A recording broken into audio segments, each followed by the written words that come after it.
अस्सलाम वालेकुम प्यारे बच्चों, कैसे हैं आप सब। एक्सेलेंस ऑनलाइन लर्निंग स्कूल में आप सबको खुशामदीद। मुझे तो भाई बहुत पसंद है और मुझे पक्का यकीन है कि आप सबको भी बहुत पसंद होगी। तो आज हम इसी मज़ेदार चॉकलेट के बारे में पढ़ने वाले हैं। बच्चों, सबक शुरू करने से पहले जल्दी से अपनी अपनी इंग्लिश की किताबें खोल लें। सबका ध्यान किताब पर होना चाहिए। अब बहुत गौर से देखें और सुनें। तो बच्चों, आज का हमारा सबक बहुत ही मज़े का है। इसका नाम है द जर्नी ऑफ चॉकलेट, यानी चॉकलेट का सफ़र। अरे वाह! कभी सोचा है आपने कि जो चॉकलेट आप इतने शौक से खाते हैं वो आखिर बनती कैसे है?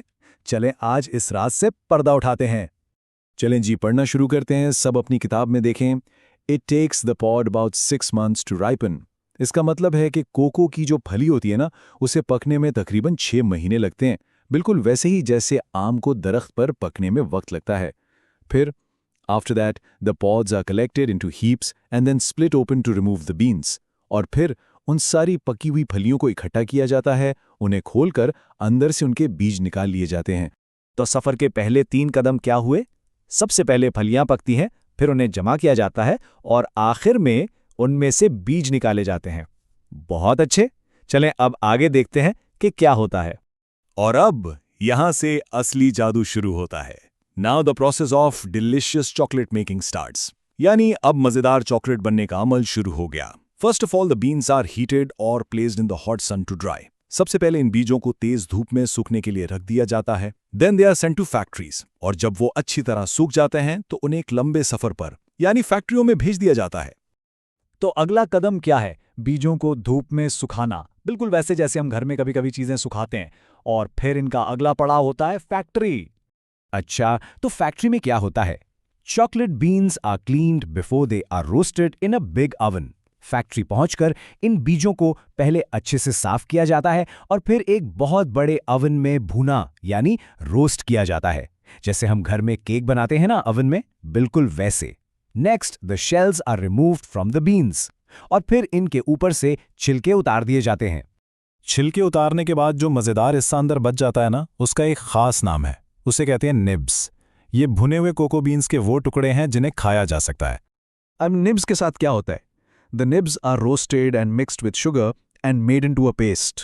इन निब्स को दोबारा भूनकर इनमें चीनी मिलाई जाती है और फिर उनका एक गाढ़ा सा पेस्ट बना लिया जाता है।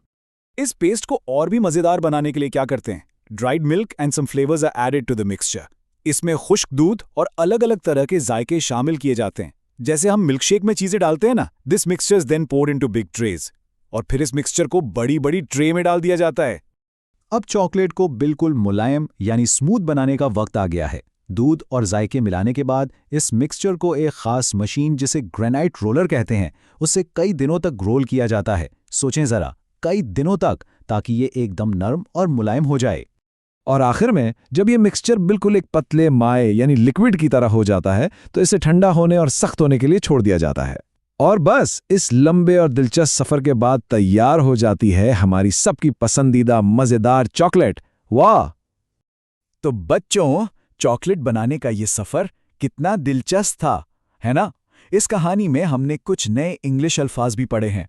चलें अब इन अल्फाज और एक खास आवाज के बारे में सीखते हैं। हमारा पहला लफ्ज है राइपन।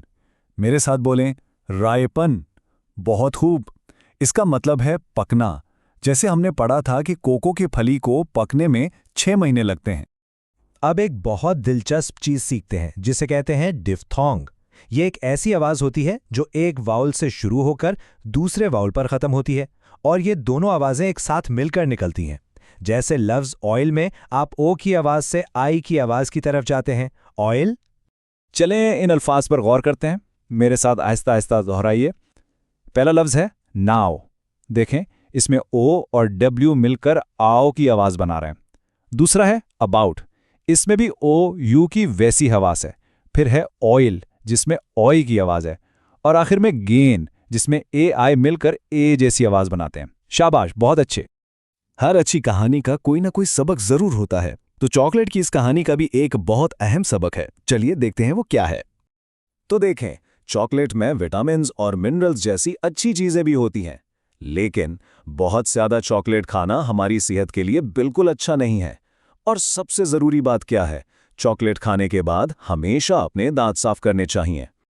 तो चलें अब मैं आप सबसे कुछ सवाल पूछती हूँ। पहला सवाल है, ज्यादा चॉकलेट खाना अच्छी आदत क्यों नहीं है? सोचें जरा। जी, क्योंकि ये हमारी सेहत के लिए अच्छी नहीं है और हमें हमेशा अपने दांत ब्रश करना याद रखना चाहिए। बिल्कुल सही जवाब। अच्छा जी, अब दूसरा सवाल। भुने हुए कोको बीन्स के इन मजेदार टुकड़ों को क्या कहते हैं जिनके बारे में हमने अभी पढ़ा था? याद करने की कोशिश करें।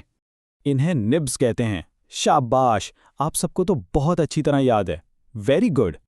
मुझे उम्मीद है कि आप सबको आज का ये चॉकलेट का सफ़र बहुत अच्छा लगा होगा। अगर आप इसी तरह के और भी मज़ेदार सबक सीखना चाहते हैं तो हमारे इस प्लेटफॉर्म को सब्सक्राइब करना ना भूलें।